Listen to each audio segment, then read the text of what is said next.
Welcome to the podcast. It is Tuesday, and dude, the AI news cycle is just like completely on fire today. So much to cover. I am Morgan, and yeah, I feel like we say that every Tuesday, but today actually has some pretty massive shifts in the landscape. Totally. I am Taylor, by the way, and we have got billion-dollar startups, blocked mega mergers, and rumors about an OpenAI phone, like an actual phone. Right, the hardware rumors never stop. But let us start with the money. I saw on TechCrunch that a former DeepMind researcher just pulled off something crazy. Oh man, yes! So David Silver, the DeepMind legend, started a new lab called Ineffable Intelligence. And dude, he just raised $1.1 billion. Wait, 1.1 billion? Did he not just found this company like a few months ago? That valuation has to be absolutely astronomical for a brand new startup. Exactly! TechCrunch says they are valued at $5.1 billion already. And the craziest part? They want to build AI that learns without human data. Okay, now that is the interesting part. Learning without human data. Because right now, every major model is hitting that data wall, right? Running out of text to scrape. Right. So Silver's whole thing is reinforcement learning. Like AlphaGo, they just let the AI play against itself. No human input needed. It is so cool. I mean, it works for chess and Go, but applying self-play to general intelligence, that is a massive leap. It makes sense why investors are throwing billions at it, though. Like, imagine if it just figures out new laws of physics because it is not constrained by what humans already know. That blows my mind. That is the theoretical promise, yes. But reinforcement learning in open-ended domains like the real world is infinitely harder than a closed system like a chessboard. And it is called Ineffable Intelligence. Like, what a flex of a name. Just totally unexplainable magical AI. It is certainly ambitious. But frankly, if you are raising at a $5 billion valuation on day one, you need a name that sounds like magic. Totally. If anyone can do it, it is the AlphaGo guy. But like a 5 billion valuation out of the gate? The AI hype train is just unstoppable right now. We will see if they can actually deliver. $1 billion buys a lot of compute, but algorithmic breakthroughs are never guaranteed, even for geniuses. Okay, speaking of huge swings, let us talk about OpenAI. Dude, there is a wild rumor going around that they are building a smartphone. Oh, the hardware pivot again. I saw that note from Ming-Chi Kuo. He's usually pretty accurate about Apple, so what is he saying about OpenAI? So, according to TechCrunch, Kuo says OpenAI is working with MediaTek, Qualcomm, and Luxshare to build a phone. And get this, AI agents would replace regular apps. Wait, replacing apps entirely? That sounds like the Humane AI Pen or the Rabbit R1, and we all know how those turned out. A bit of a disaster. Yeah, true. But this is OpenAI. Imagine a phone where you just talk to it and the agents do everything. Book flights, text friends. So futuristic. I guess, but what does this mean for Apple? OpenAI just partnered with them for Apple Intelligence. Now they are going to build a competing device? That seems messy. Oh, wow. I did not even think about the Apple partnership. That would be so awkward. Like, hey, Tim Cook, thanks for the iOS integration. We are making our own phone now. Exactly. Plus, building a phone is notoriously brutal. Supply chains, hardware margins, carrier deals.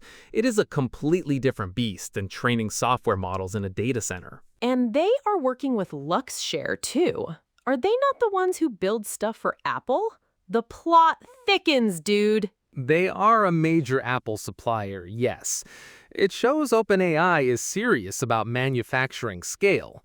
But again, hardware is a low-margin, high-risk business. I remain highly skeptical. Yeah, but if they pull it off, it could completely kill the App Store model. I am definitely keeping my eyes on this one. Well, speaking of killing deals, let us look at some actual business news. China just threw a massive wrench into Meta's AI plans. Oh, yeah, I saw this on TechCrunch too. Meta was trying to buy that AI agent startup, Manus, for like $2 billion, right? Exactly. But after a month-long probe, Beijing officially ordered Meta to unwind the acquisition. This is a huge geopolitical roadblock for Mark Zuckerberg. Dude, that is wild. Why did China block it? Is it just because Makis is based there, or is it like a tech war thing? It is definitely part of the broader tech war. China wants to keep top-tier AI talent and IP inside its borders.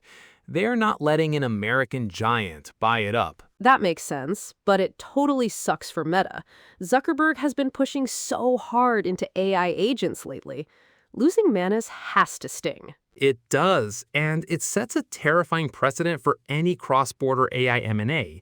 If you are an American tech giant, buying a Chinese AI startup is basically off the table now. So, what happens to the $2 billion? Does Meta just get to keep it? Or are there like massive breakup fees involved? Usually, in regulatory blocks like this, there are significant kill fees. So Meta might be out hundreds of millions of dollars with absolutely nothing to show for it. Totally. It is like the world is splitting into two completely different AI ecosystems.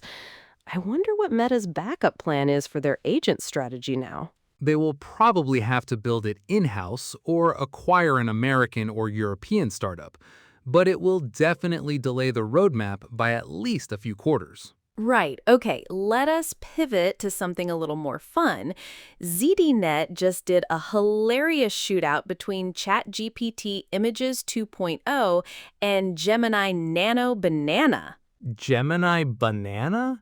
Please tell me that is just a code name, because Google's naming conventions are already confusing enough without adding fruit to the mix. I know, right? It is such a goofy name. But apparently, it is their new lightweight on-device image generator, and ZDNet put them through 9 intense tests. Interesting. On-device generation is actually a huge deal for privacy and latency. So how did the banana model hold up against ChatGPT's cloud power?